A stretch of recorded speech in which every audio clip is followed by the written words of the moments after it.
เราจะเห็นเมาเตือนพระสนมเรื่องแป้งฝุ่นแต่งหน้าที่มีพิษไขคดีต่างๆในวังไม่ว่าจะเป็นคดีความวุ่นวายทั่วๆไปหรือแม้แต่คดีคตกในวังก็ตามเมาก็ไขมาแล้วการปรุงยาไม่ว่าจะเป็นยาแบบไหนเมาก็ปรุงยาได้แถมยังรักษาคนแบบหมอได้อีกด้วยโดยในคลิปนี้เราจะมาวิเคราะห์กันนะครับว่าเมาเนี่ยมีความสามารถทางด้านไหนบ้างและทำไมถึงมีความสามารถนั้นโดยความสามารถเมาเนี่ยไม่ได้อยู่ในระดับแค่พอใช้ได้แต่อยู่ในระดับที่เรียกว่าเก่งกาจและเชี่ยวชาญได้เลยเพราะฉะนั้นในคลิปนี้ผมจะขอเรียกความสามารถของเมาว่าเป็นความฉลาดไปเลยเริ่มจากความฉลาดอย่างแรกของเมาเลยนั่นก็คือความฉลาดทางด้านทางการแพทย์ซึ่งความฉลาดนี้เป็นความสามารถที่เด่นชัดที่สุดของเมาซึ่งด้านการแพทย์ไม่ได้หมายถึงการรักษาอย่างเดียวแต่หมายถึงเรื่องของการปรุงยาและเรื่องของพิษที่เป็นจุดเด่นที่สุดของเมาอีกด้วยเริ่มจากที่ได้เกริ่นไว้ในตอนต้นคลิปเรื่องของเมาที่ได้ไปเตือนพระสนมเกียร์คุโยและพระสนมหลีฮวาเรื่องแป้งฝุ่นที่มีพิษโดยที่แป้งฝุ่นแต่งหน้านั้นนอกจากทำให้ผิวขาวกระจ่างใส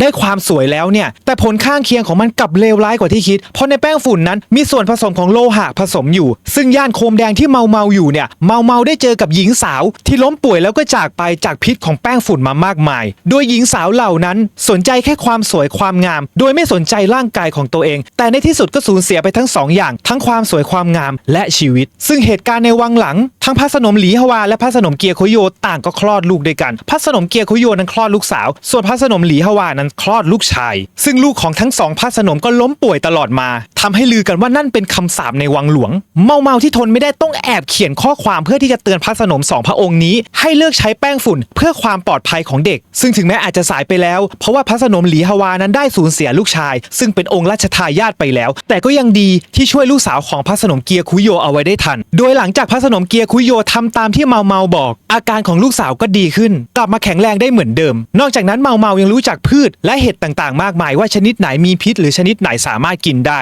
ชนิดไหนสามารถที่จะปรุงยาได้เมาสามารถที่จะปรุงยาต่างๆได้ไม่เว้นแม้แต่ว่าสันตโอสถก็คือยาชูกำลังนั่นเองหรือเหตุการณ์สำคัญที่เมาช่วยชีวิตคนได้อย่างชัดเจนเลยก็คือการช่วยรักษาพระสนมหลีฮวาโดยการขับพิษออกจากร่างกายจากพระสนมหลีฮวาที่มีอาการปางตายสู่การกลับมาแข็งแรงได้ดีเหมือนเดิมโดยพื้นฐานทางการแพทย์จีนเกี่ยวกับพิษและยาทางการแพทย์จีนเชื่อว่ายาและพิษสามารถแบ่งได้เป็นหยินหยางและธาตุทั้ง5ได้แก่ธาตุไม้ธาตุไฟดินโลหะและน้ำโดยพิษและยาสามารถส่งผลต่อสมดุลของร่างกายได้และต้องใช้สมดุลในการรักษาแนวคิดสำคัญพิษก็คือย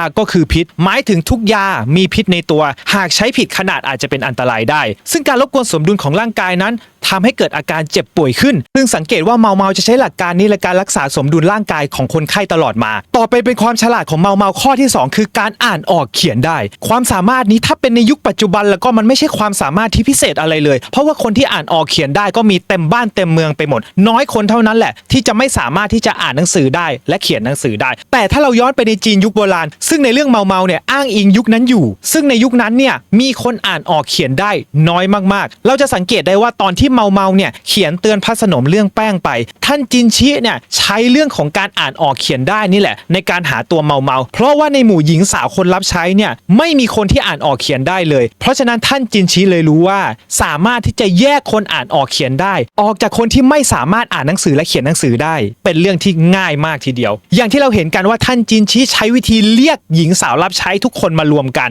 แล้วเขียนว่าให้คนที่มีกระอยู่ต่อก็หมายถึงเมานั่นเองสิ่งที่เขียนคือให้อยู่ต่อแต่ปากบอกว่าให้ทุกคนกลับไปได้ซึ่งคนที่อ่านหนังสือไม่ออกก็คือหญิงสาวรับใช้ทุกคนเดินออกไปจากห้องโถงนั้นจนหมดเหลือแต่เมาคนเดียวที่ยังสตันงงอยู่ว่ามันเกิดอะไรขึ้นนะจนท่านจินชิจับตัวเมาได้ในที่สุดซึ่งทำไมในบรรดาหญิงสาวรับใช้ที่ไม่สามารถอ่านออกเขียนได้แต่ทำไมเมาถึงได้อ่านออกเขียนได้กันล่ะซึ่งต้องบอกว่าคนในสมัยจีนโบราณนั้นแบ่งได้เป็น4กลุ่มด้วยกันกลุ่มแรกคือชนชั้นสูงและขุนนางซึ่งสิทธิในการศึกษานั้นสูงมากเรียกได้ว่ามีสิทธิ์ที่จะเรียนหนังสือได้ 100% เลยทีเดียวนั่นก็เพราะว่าระบบราชการจีนการศึกษานั้นเป็นหนทางสู่การรับราชการยกตัวอย่างเช่นลูกชายของขุนนางและชนชั้นสูงในสังคมจีนโบราณการศึกษาเป็นเครื่องมือสำคัญเพื่อเตรียมตัวเข้าสู่การรับราชการโดยเฉพาะการสอบจองหงวนซึ่งเป็นประตูสู่การไปเป็นขุนนางลูกชายของขุนนางและชนชั้นสูงจึงมักจะได้รับการศึกษาอย่างดีตั้งแต่ยังเด็กเพื่อเตรียมตัวสอบจองหงวนและสืบทอดตำแหน่งของครอบครัวต่อไปเป็นชนชั้นที่2คือพ่อค้าและชนชั้นกลาง สิทธิในการศึกษานั้นปานกลางถึงแม้จะไม่ได้ถูกห้ามแต่ก็ไม่ได้รับการสนับสนุนจากราชสำนักยกตัวอย่างเช่นครอบครัวของข้าหบดีหรือพ่อค้าที่มีฐานะแม้ครอบครัวของข้าหบดีหรือพ่อค้าจะไม่ใช่ชนชั้นสูงแต่ถ้าหากว่ามีฐานะดีพวกเขาก็สามารถที่จะส่งลูกชายไปเรียนหนังสือได้โดยหวังว่าลูกชายจะสอบจองหงวนได้เพื่อเข้ารับราชการและยกระดับฐานะทางสังคมของครอบครัวได้กลุ่มต่อมาจะเป็นสิทธิการศึกษาที่ต่ำมากส่วนใหญ่อ่านไม่ออกเขียนไม่ได้นั่นก็คือกลุ่มที่3กลุ่มชาวนาและแรงงานทั่วไปสำหรับกลุ่มชาวบ้านทั่วไปการศึกษาเป็นเรื่องที่ห่างไกลมากเพราะพวกเขาเนี่ยจะต้องทำงานหนักใช้แรงงานเพื่อเลี้ยงชีพเลี้ยงปากเลี้ยงท้องไม่มีเวลาและทรัพยากรที่จะส่งเด็กๆไปเรียนหนังสือได้นอกจากนี้การศึกษาในสมัยก่อนยังไม่ใช่สิ่งจำเป็นสำหรับชนชั้นชาวนาและแรงงานทั่วไปเพราะว่าการศึกษาไม่ได้ใช้สำหรับการทำมาหากินในชีวิตประจำวันของกลุ่มชนชั้นนี้หรือถ้าโชคดีมีชาวนาบางคนได้รับโอกาสเรียนจากพระในวัดหรือได้การสนับสนุนจากราชสำนักก็สามารถที่จะเข้าไปเรียนหนังสือได้กลุ่มที่4กลุ่มของผู้หญิงซึ่งสิทธิการศึกษานั้นจำกัดมากส่วนใหญ่ไม่ได้รับอนุญาตให้เรียนเนื่องจากว่าการศึกษาถูกมองว่าไม่จำเป็นสำหรับสตรีซึ่งก็ยังมีข้อยกเว้นในสตรีชนชั้นสูงผู้หญิงนั้นชนชั้นสูงบางคนได้รับการศึกษาแต่ส่วนใหญ่จะเน้นไปที่การอ่านเขียนพื้นฐานและความรู้ทางการบ้านทางการเรือนเพื่อเตรียมตัวเป็นแม่บ้านหรือภรรยาของขุนนางต่อไปซึ่งการศึกษาของผู้หญิงไม่เน้นการสอบจองหงวนหรือทำงานนอกบ้านลูกสาวของพ่อค้าที่ร่ำรวยอาจจะได้เรียนหนังสือเพื่อที่จะช่วยดูแลกิจการของครอบครัวต่อไปในอนาคตซึ่งจะสังเกตได้ว่าเมาไม่ได้อยู่ในกลุ่มชนชั้นสูงหรือในกลุ่มพ่อค้าแต่กลับอยู่ในกลุ่มชาวบ้านและก็กลุ่มผู้หญิงซึ่งโอกาสได้รับการศึกษานั้นต่ำมากแต่เธอก็ยังอ่านออกเขียนได้รู้หนังสือเราจะมาวิเคราะห์กันว่าทำไมเมาถึงอ่านออกเขียนได้และรู้หนังสือกันทีหลังซึ่งตอนนี้ขอไปความฉลาดข้อที่3ของเมาก่อนก็คือความฉลาดในการสังเกตเมาเป็นคนที่สังเกตรายละเอียดเล็กๆน้อยๆได้ดีมากเธอมักจะเห็นรายละเอียดที่คนอื่นมองข้ามไปไม่ว่าจะเป็นรายละเอียดเล็กๆน้อยๆล่องรอยที่เล็กน้อยแค่ไหนที่น่าสนใจคือเธอสามารถเชื่อมโยงรายละเอียดเหล่านี้เข้ากับคดีต่างๆที่เกิดขึ้นได้อย่างชาญฉลาดยกตัวอย่างเช่นตอนที่พระสนมหลี่สู้กำลังจะกินอาหารที่ตัวเองแพ้เมาสังเกตเห็นนางกำนันของพระสนมหลี่สู้ที่ยิ้มย่องอย่างมีเลสไนทั้งที่ควรจะเป็นห่วงพระสนมหลี่สู้ที่ตัวเองรับใช้อยู่แท้ๆเมาจึงสามารถวิเคราะห์สถานการณ์ความสัมพันธ์ระหว่างพระสนมหลี่สู้และบรรดานางกำนันได้ว่าสถานการณ์ของพระสนมหลี่สู้และบรรดานางกำนันนั้นน่าจะเป็นความสัมพันธ์ที่ไม่ค่อยดีเนื่องจากพระสนมหลี่สู้นั้นยังเด็กอยู่และไม่เป็นที่เคารพของนางกำนันเพราะฉะนั้นความฉลาดของเมาข้อต่อไปก็คือการวิเคราะห์เมาไม่ใช่แค่สังเกตเก่งแต่เธอยังวิเคราะห์ข้อมูลได้อย่างเป็นระบบเธอจะไม่ด่วนสรุปอะไรก็ตามที่เพิ่งเห็นแต่จะนำข้อมูลทั้งหมดมาประมวลผลเพื่อหาคำตอบที่สมเหตุสมผลที่สุดโดยอยู่ในคำสอนของหลวงเหมือนพ่อเฒ่าที่เลี้ยงเมาว่าอย่าคิดไปเองซึ่งคดีหรือความวุ่นวายต่างๆที่เกิดขึ้นเมาล้วนใช้ทักษะนี้ในการคลี่คลายคดีอย่างเช่นทักษะวิเคราะห์ที่ช่วยชีวิตท่านจินชิมาแล้วก็คือการวิเคราะห์ความน่าจะเป็นและการคาดการณ์สถานการณ์ล่วงหน้าเมาได้ช่วยชีวิตท่านจินชิให้รอดจากเหตุการณ์ลอบทำร้ายมาแล้วซึ่งเมาสันนิษฐานว่าในงานพิธีจะมีการลอบสังหารเชื้อพระวงศ์เมาจึงทำทุกอย่างเพื่อให้ได้เข้าไปในอาคารที่ทำพิธีเมื่อเข้าไปในอาคารทำพิธีซึ่งเมาก็สงสัยว่าแล้วท่านจินชิมาอยู่ที่นี่ได้ยังไงทั้งที่คนที่จะอยู่ในนี้ควรจะเป็นเชื้อพระวงศ์ซึ่งนั่นก็อาจจะเป็นคำบอกใบ้ให้กับคนดูอย่างเราก็ได้แต่ในคลิปนี้เราจะไม่ได้มาคุยถึงเรื่องนี้กันเพราะฉะนั้นเราจะไปความฉลาดข้อต่อไปของเมาก็คือความฉลาดในด้านการสื่อสารเมาเป็นคนที่พูดจาเก่งรู้วิธีสื่อสารกับคนหลายประเภทเธอสามารถที่จะถามคำถามเจาะลึกได้โดยที่ไม่ทำให้คนอื่นรู้สึกไม่สบายใจและยังสามารถโน้มน้าวให้คนเปิดเผยข้อมูลสำคัญให้เธอรู้อีกด้วยซึ่งการที่เมาจะใช้ทักษะการวิเคราะห์ในข้อเมื่อกี้ที่บอกไปได้จำเป็นต้องใช้ทักษะการสื่อสารเพื่อนำข้อมูลเข้ามาวิเคราะห์ด้วยซึ่งทักษะการสื่อสารนี้ทำให้คนอื่นคล้อยตามได้อย่างตอนที่เฟิงหมิงหัวหน้านางกำนันของพระสนมอาตัวซึ่งเมาจับได้ว่าเธอเป็นคนเอาน้ำผึ้งให้ลูกชายของพระสนมอาตัวกินตอนเด็กๆซึ่งเป็นสาเหตุที่ทำให้เด็กทารกเสียชีวิตในที่สุดซึ่งการที่เมารู้เรื่องราวของน้ำผึ้งที่สามารถที่จะเป็นพิษกับเด็กทารกได้เป็นทักษะทางการแพทย์ซึ่งพูดไปแล้วในหัวข้อแรกกลับมาเรื่องถึงเฟิงหมิงต่อเมาพูดกล่อมเฟิงหมิงจนมอบตัวในข้อหาอื่นแทนโดยไม่ต้องให้พระสนมอาตัวรู้เรื่องป้อนน้ำผึ้งได้ซึ่งนอกจากทักษะการสื่อสารที่เมาใช้แล้วยังเป็นทักษะทางด้านจิตวิทยาด้วยเพราะฉะนั้นข้อที่จะพูดต่อไปคือทักษะทางด้านของจิตวิทยาความสามารถในการเอาตัวรอดในวังหลังที่ขึ้นชื่อได้ว่าเป็นสวนดอกไม้ของพระจักรพรรดิแต่กลับสวยงามแค่เปลือกนอกข้างในมีการแข่งแย่งชิงดีชิงเด่นชิงอำนาจกันแต่เมากลับอยู่ในวังหลังได้โดยที่มีคนรักมากมายโดยเฉพาะพระสนมเกียร์คุโยและพระสนมหลีฮวาซึ่งรักเมามากทั้งที่2พระสนมนี้ไม่ได้ถูกกันสักเท่าไหร่นักและเมายังเป็นที่รักของหมอหลวงทั้งที่ควรจะโดนเกลียดอีกด้วยเพราะว่าถ้าจะมองจริงๆแล้วการมาของเมาทำให้หมอหลวงโดนลดค่าลงไปท ำให้หมอหลวงเนี่ยดูเป็นคนสำคัญน้อยลงเพราะว่าเมาเข้ามาเมาสามารถที่จะวินิจฉัยโรคปรุงยาได้และรักษาอาการของคนเจ็บป่วยได้ซึ่งจริงๆแล้วหลายความสามารถนั้นโดดเด่นและก็เก่งกว่าหมอหลวงด้วยซ้ำไปแต่หมอหลวงก็ไม่เกลียดเมาเพราะว่าเมานั้นวางตัวไม่ให้ตัวเองเนี่ยสำคัญมากจนเกินไปยังให้ความสำคัญกับหมอหลวงอยู่และวางตัวให้หมอหลวงเนี่ยยังมีความสำคัญอยู่และความฉลาดในการเอาตัวรอดของเ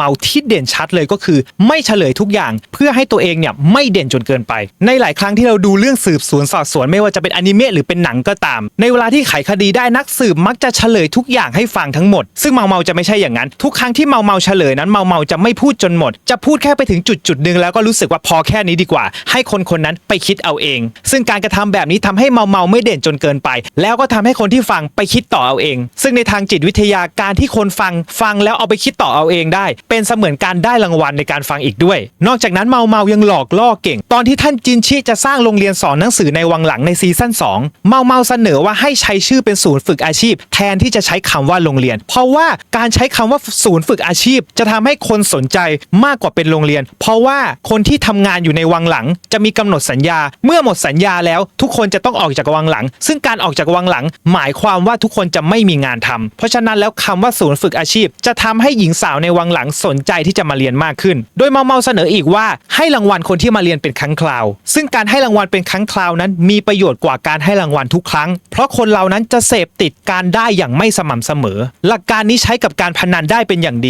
เพราะว่าการพนันนั้นเราจะไม่สามารถชนะทุกครั้งได้ทำให้ทุกคนลุ้นแล้วก็สารในสมองหลั่งให้คนติดเพราะฉะนั้นการที่เมาบอกว่าให้รางวัลคนที่มาเรียนเป็นครั้งคราวนั้นใช้หลักการเดียวกับการพนันเป๊ะเลยซึ่งตรงเนี้ยเป็นหลักการจิตวิทยาหลอกล่อที่เมาเก่งมากๆซึ่งความฉลาดของเมาทั้งหมดที่พูดมานำไปสู่ความฉลาดในการแก้ปัญหาเมาไม่เคยยอมแพ้ต่อปัญหาเลยไม่ว่าจะคดียากแค่ไหนเมาเนี่ยก็จะหาทางแก้ไขให้จนได้มีความคิดสร้างสรรค์และรู้จักการใช้ทรัพยากรที่มีอยู่ให้เกิดประโยชน์สูงสุดซึ่งทักษะในการแก้ปัญหานี้ก็นำพามาสู่ความเหนื่อยของเมาเพราะว่าท่านจินชิเนี่ยพอรู้ว่าเมาแก้ได้ทุกปัญหาเลยก็มักจะเอาปัญหาทุกอย่างมาโยนให้เมาซึ่งก็ไม่ใช่แต่ท่านจินชิคนเดียวพ่อของเมาเองอย่างลากันเนี่ยก็ชอบมาแย่ท่านจินชิอยู่บ่อยๆว่าท่านทำนู่นได้ไหมทำนี่ได้ไหมซึ่งพ่อของเมารู้อยู่แล้วว่าท่านจินชิเนี่ยจะต้องมาขอร้องให้ลูกสาวอย่างเมาเนี่ยช่วยเหตุการณ์เด่นเลยก็คือดอกกุหลาบสีน้ำเงินนั่นเองที่ลากันมาบอกกับจินชิว่าอยากเห็นดอกกุหลาบสีน้ำเงินเหลือเกินซึ่งลากันรู้อยู่แล้วว่าจินชิจะไม่ได้แก้ปัญหานี้ด้วยตัวเองให้เมาเนี่ยมาแก้ปัญหาซึ่งเมาก็แก้ปัญหานั้นได้จ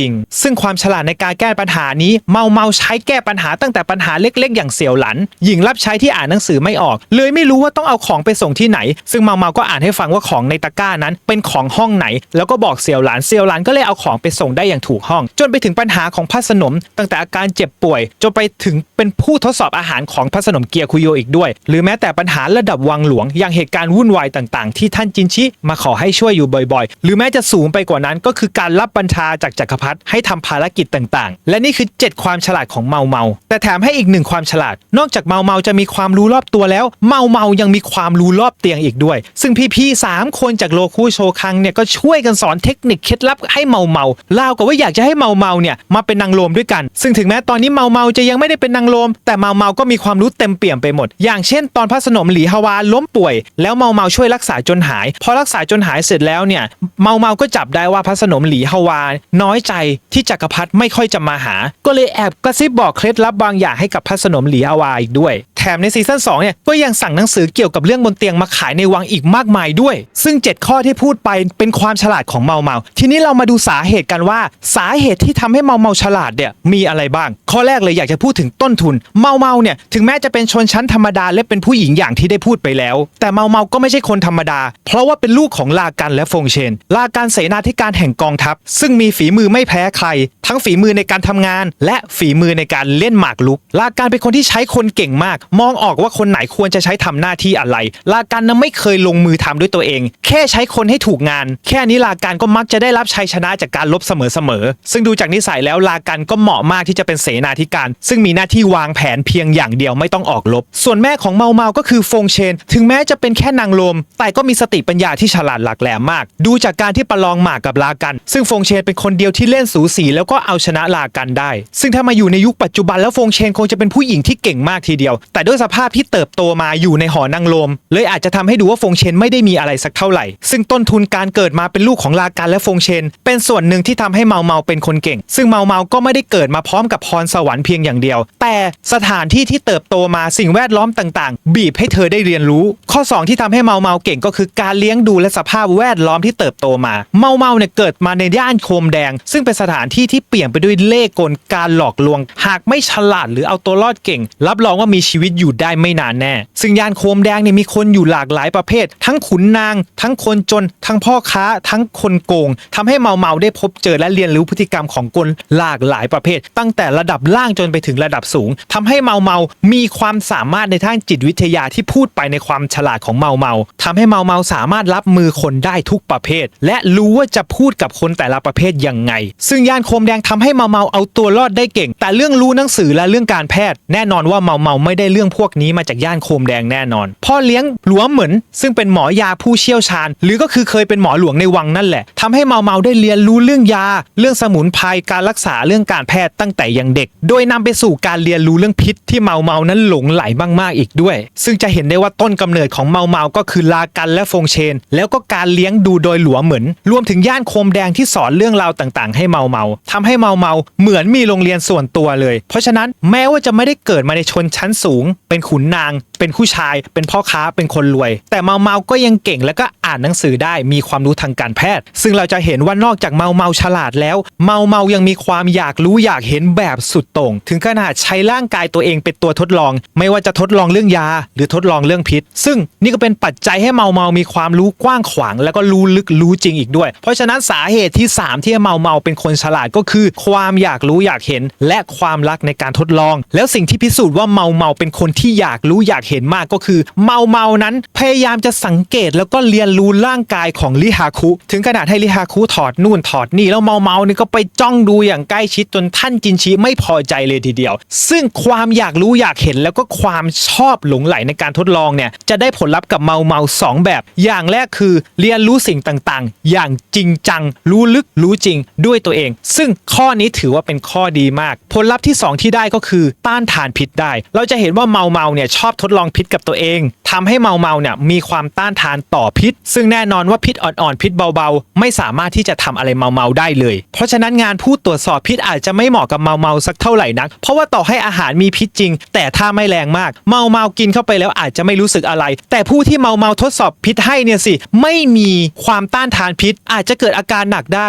ทั้งที่ไม่ออกฤทธิ์กับเมาเมาต่อไปข้อที่4ที่ทำให้เมาเมาฉลาดก็คือเมาเมามีความสามารถในการเชื่อมโยงข้อมูลแล้วก็เอามาวิเคราะห์เมาเมาไม่ใช่แค่เรียนรู้ได้เร็วแต่สามารถเชื่อมโยงข้อมูลจากประสบการณ์ที่ผ่านมาแล้วเอามาใช้ได้ยกตัวอย่างเช่นเรื่องเดิมก็คือเรื่องแป้งมีพิษสาเหตุที่เมาเมารู้ว่าแป้งมีพิษเพราะว่าเมาเมาเนี่ยเจอเหตุการณ์นั้นมาก่อนแล้วนั่นก็คือเหตุการณ์ในย่านโคมแดงซึ่งในย่านโคมแดงกับที่วังหลังนั้นจริงๆแล้วมีสภาพที่คล้ายคลึงกันมากนั่นก็คือเป็นแหล่งรวมหญิงสาวสวยมีกลิ่นแป้งกลิ่นน้ำหอมเต็มกันไปหมดแล้วก็มีรอยยิ้มแบบเสแสร้งเยอะแยะมากมายใน2ที่นี้ซึ่งเหตุการณ์ที่คนล้มป่วยจากการใช้แป้งที่มีสารพิษนั้นเมาเมาก็ได้มาจากย่านโคมแดงไปที่เรียบร้อยก็เลยสามารถเอามาเตือนในวังหลังได้ทำให้เมาเมาได้เลื่อนขั้นจากหญิงรับใช้เป็นนางกำนันได้อย่างรวดเร็วจากความสามารถนี้ซึ่งเชื่อมโยงข้อมูลในอดีตที่พบเจอมาเอามาใช้กับปัจจุบันได้อย่างดีเยี่ยมเพราะฉะนั้นหลายครั้งเลยที่เมาเมาสามารถไขปริศนาได้อย่างรวดเร็วนั่นเพราะว่ามีทักษะการเชื่อมโยงข้อมูลขั้นเทพ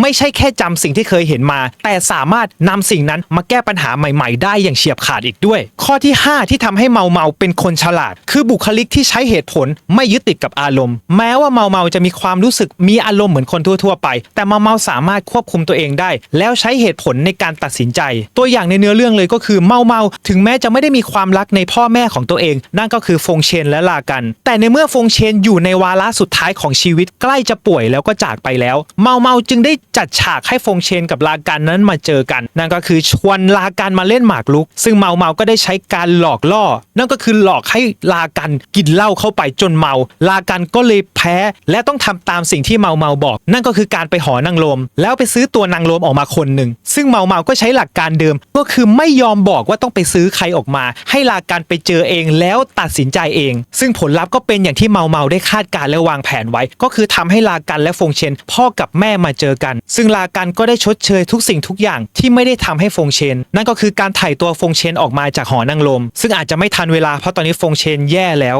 จากความผิดหวังผิดพลาดในอดีตแต่ก็ถือว่ายังไม่สายไปเพราะว่าอย่างน้อยก็ได้ทำให้ฟงเชนมีความสุขในช่วงสุดท้ายของชีวิตซึ่งเราจะเห็นว่าเหตุการณ์ทั้งหมดนี้เมาใช้เหตุผลในการทำให้พ่อกับแม่มาเจอกันแล้วเคลียร์เรื่องทุกอย่างได้ซึ่งฉากนี้ผมยกให้เป็นฉากที่เศร้าที่สุดในซีซั่นแรกแล้วเพราะฉะนั้นสิ่งที่ทำให้เมาแตกต่างจากคนทั่วไปก็คือใช้เหตุผลนำทางมากกว่าอารมณ์เมาไม่ใช่คนที่จะใช้อารมณ์ครอบงำแต่จะประเมินสถานการณ์อย่างรอบคอบก่อนตัดสินใจซึ่งจะเห็นได้ว่าความฉลาดของเมาที่พูดมาทั้งหมดนั้นเมาไม่ได้ฉลาดเพราะโชคช่วยเพียงอย่างเดียวแต่เป็นเพราะเมาเติบโตมาในสภาพแวดล้อมที่บังคับให้ต้องฉลาดให้ต้องเอาตัวรอดรักการเรียนรู้มีตรรกะที่เฉียบคมเป็นนักสืบนักแก้ปัญหาอันดับหนึ่งของวังหลังเลยทีเดียวแล้วสำหรับทุกคนแล้วคิดว่าเมาฉลาดในด้านไหนที่สุดคอมเมนต์คุยกันได้ขอบคุณที่รับชมจนจบและขอบคุณสมาชิกช่องด้วยนะครับสำหรับคลิปนี้ลาไปก่อนสวัสดีครับแยกย้าย